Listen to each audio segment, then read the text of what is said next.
Shalom, je voudrais partager avec vous cette exhortation du livre de Apocalypse chapitre 12, Apocalypse du moins chapitre 20, le verset 12 et le verset 13. Et j'ai vu les morts, les grands et les petits qui se tenaient devant le trône. Des livres furent ouverts et un autre livre fut ouvert, celui qui est le livre de vie. Et la mort fut jugée selon leurs œuvres, et les morts furent jugés selon leurs œuvres, d'après ce qui est écrit dans ces livres. La mer rendit les morts qui étaient en elle. La mort et le séjour des morts rendit les morts qui étaient en eux, et chacun fut jugé selon ses œuvres. Alors, toute la Bible est la vérité, ça c'est certain. Mais de toute la Bible, pour moi, ce passage est la vérité des vérités. Pourquoi? Parce que ici nous nous retrouvons à la fin de toute existence terrestre, et je crois que même les scientifiques sont d'accord pour dire que même la terre elle-même sur laquelle nous sommes et que nous vivons, elle n'est pas éternelle. La terre sera détruite. Je ne sais pas quel moyen, mais en tout cas, la terre a une durée de vie limitée. Même si c'est 100 ans, 200 ans, 400 ans, 20 millions d'années, dans tous les cas, la terre a une durée de vie limitée. Et la vie ne sera plus possible sur cette terre à un certain moment. Alors, au terme de tout cela, nous savons que ce monde-là va prendre fin. Même dans la conscience de tout le monde va prendre fin. On a été, il n'y a pas longtemps, il y a quelques années de cela, un peu ameuté par une prophétie des Mayas qui annonçait la fin du monde, je crois bien il y a quelques années, je ne sais plus, il y a autour de 5 ans de cela, 5 ou un peu plus. Et donc, les gens étaient un peu ameutés, on s'est dit, mais ça va finir, qu'est-ce qu'on va faire? Et puis, même des émissions spéciales avaient été organisées sur les chaînes européennes, voilà, à cet effet. Tout le monde sait que ce monde va finir. Seulement que, on est loin d'imaginer que ça va finir à notre époque. Ce monde va finir. Et la Bible nous dit, à la fin de toutes choses, et il y aura un grand jugement qui prend en compte les grands et les petits. Alors il n'y a pas de distinction de race, il n'y a pas de distinction de couleur, de culture, d'ethnie, de région, de continent, de rang social du moins. Aucune distinction n'est faite. Et là, nous sommes devant l'orgueil de l'humanité. L'orgueil de l'humanité sera brisé. Je ne sais pas sur quoi tu comptes et qu'est-ce qui fait ta fierté. Peut-être la beauté de ta maison, ton compte en banque, ton carnet d'adresse, tes relations. Mais parlons de tout ça, je crois qu'à la faveur même de cette pandémie qui nous a tous ameutés, je crois qu'on a tous vu les grands de ce monde, tous ceux qui se tapaient la poitrine d'être ceci ou d'être cela, en un clin d'œil, tout leur orgueil a été brisé.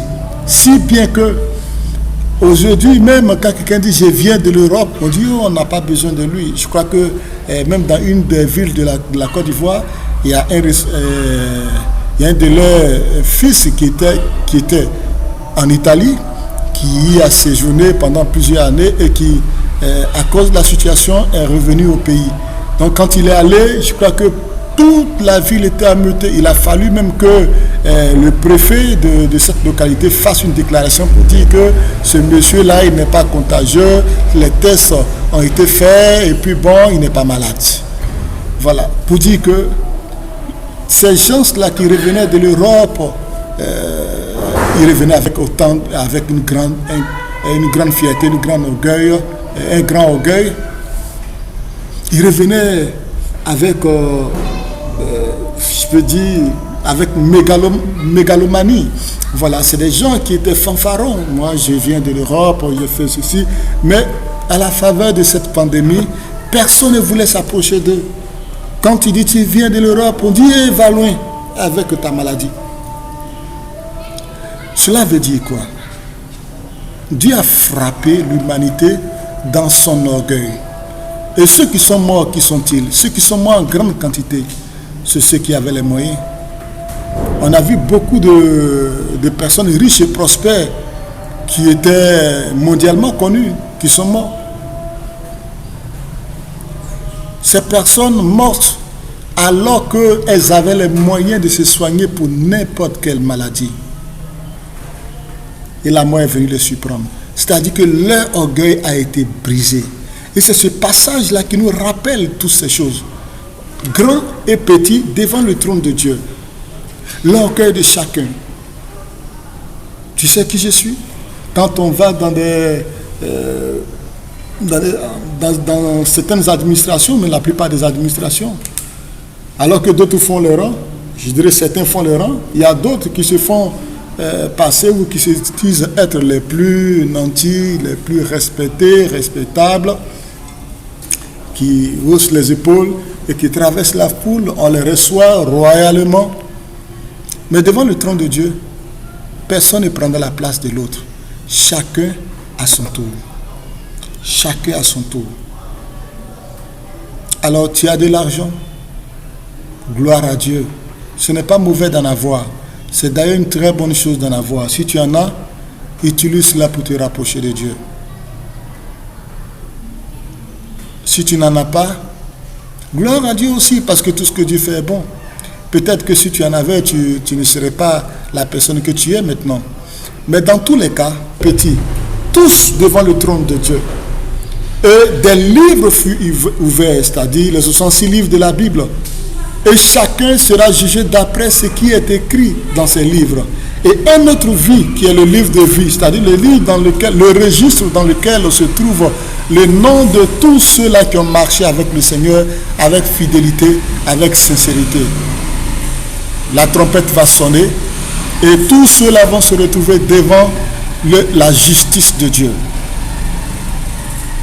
Alors, ton nom y est écrit, tu te trouves face à ton destin, ce que tu as fait, ce que tu n'as pas fait, ce que tu aurais dû faire. Les sanctions de tout cela se présentent devant toi. Et la Bible dit, chacun sera jugé d'après ses œuvres, selon ses œuvres. Personne ne sera jugé selon la manière dont il est mort. Si tu as été agressé par des brigands que tu es mort, ne pense pas que les brigands vont prendre tes péchés. Personne ne prend les péchés de quiconque. Si tu crois à cela, tu te trompes lourdement.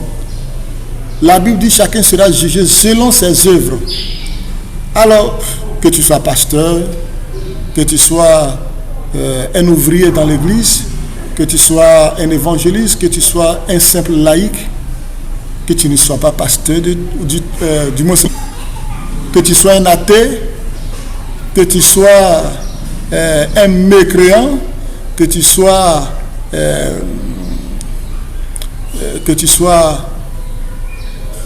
un impudique, un sadique, un adultère, un voleur, un hypocrite, un magicien, un ivrogne, un idolâtre, ainsi soit-il. Quel que soit le mode de vie que tu auras choisi, tes œuvres vont servir de témoignage le jour de ton jugement. Ce n'est pas quelqu'un qui va parler pour toi pour dire « Oh, lui là, je le connais, c'était un homme de Dieu fidèle. » Oui, c'est vrai, aux yeux de tout le monde, il est fidèle, mais dans le secret, quelle est la vie qu'il a menée? Et donc, c'est la vie que tu as menée qui va servir de témoignage. Et si quelqu'un dit « Non, lui là, il n'est pas bon », tes œuvres vont paraître au grand jour pour démontrer que oui, c'est vrai, à un moment, il n'était pas bon.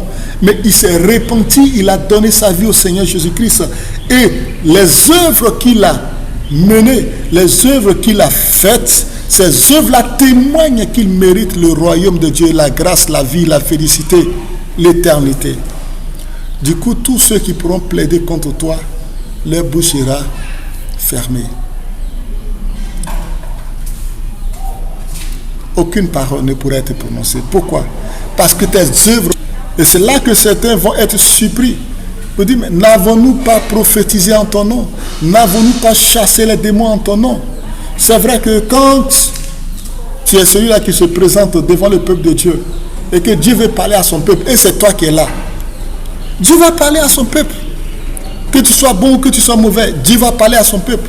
On envoie un malade, et c'est toi qui te présentes pour prier. Dieu va guérir ce malade-là, parce que Dieu a besoin que son nom soit glorifié. Mais toi, quel est le témoignage de ta vie? Ce ne sont pas les miracles que tu auras accomplis qui vont servir de témoignage de ta vie. Ce n'est non plus pas le miracle que Dieu a accompli dans ta vie qui va servir de témoignage. Parce que le Seigneur n'a pas besoin de savoir que nous soyons bons ou mauvais pour qu'il fasse un miracle dans notre vie. Quiconque invoquera le nom du Seigneur sera sauvé. Tu invoques le nom du Seigneur, tu seras sauvé. Tu n'invoques pas son nom, tu ne seras pas sauvé. Voilà. Tu implores sa grâce aujourd'hui, il peut faire un miracle pour toi, mais cela ne fait pas de toi un enfant de Dieu. Ce sont tes œuvres. Comment as-tu vécu? Oh, tu me diras, oui, c'est par grâce que nous sommes sauvés, par le moyen de la foi. Certes. Mais la Bible dit, afin que nous puissions pratiquer les œuvres que le Seigneur lui-même a définies. Donc ce ne sont pas nos œuvres qui nous qualifient devant le Seigneur, mais ce sont les œuvres que le Seigneur a désignées. Quand le Seigneur dit tu ne mentiras pas, c'est l'œuvre de Dieu. Quand tu ne mens pas, tu es en train d'accomplir l'œuvre de Dieu. Si tu mens, tu as accompli tes propres œuvres et tes œuvres vont te condamner. Mais si tu pratiques les œuvres que le Seigneur a prédéfinies, ces œuvres-là vont te sauver. Alors nous serons tous témoins, grands comme petits. Oui. C'est pour dire que tu n'as pas besoin de dire, oh, moi je ne suis qu'un enfant, je suis encore jeune, j'ai encore toute la vie devant moi, j'ai encore tout le temps devant moi. Est-ce que tu sais le nombre d'années que le Seigneur t'a donné sur cette terre? Est-ce que tu sais que chaque jour de ta vie, tu échappes à la mort? Quand tu traverses la route, quand tu manges, quand tu bois, une nourriture qui passe de travers et la mort arrive. Quand tu vas en brousse, tu vas au champ, les serpents sont à côté de toi, tu ne les vois pas. Les scorpions sont là. Même les souches des bois qui sont mal coupés, tout ça c'est là. À n'importe quel moment, tu peux perdre la vie. À n'importe quel moment. Alors je voulais t'inviter à réaliser que le grand jugement, le jugement dernier arrive. Aujourd'hui, notre Dieu que nous adorons, il est amour. Mais la Bible nous dit, car notre Dieu est aussi un feu dévorant. Feu dévorant. Il est aussi. Donc pour le moment, il se présente à nous comme étant le Dieu d'amour, de compassion, qui peut te faire grâce, qui peut te racheter. Mais demain, il ne sera plus le Dieu qui rachète. Il ne sera plus le Dieu qui sauve. Il sera le Dieu qui juge. Le jugement viendra. Et la Bible dit, alors, tout œil le verra. Même ceux qui l'ont percé. Les yeux de ceux qui l'ont percé. À partir de ce moment-là, il y aura des lamentations. Comme la Bible nous dit dans le livre de Zacharie, chapitre 12, verset 10. La Bible dit, ils vont pleurer amèrement comme on pleure sur un fils unique. Répands-toi. Approche-toi de Dieu. Parce que le jugement de Dieu, il est imminent. En attendant le grand jugement qui va nous attendre dans les lieux célestes, il y aura un autre jugement qui nous attend sur cette terre, où le Seigneur va nous faire vivre la condamnation, la souffrance de tout ce que nous avons fait, tout ce que nous avons fait aux autres, le mal que nous avons fait. Nous allons le payer. Alors là, nous allons le payer très chèrement. Aujourd'hui, tu as encore la possibilité d'avoir la grâce de Dieu. C'est pourquoi la Bible nous dit dans le livre d'Ésaïe, cherchez l'Éternel pendant qu'on le trouve. Invoquez-le tandis qu'il est prêt. Que le nom du Seigneur soit béni. Que Dieu vous bénisse.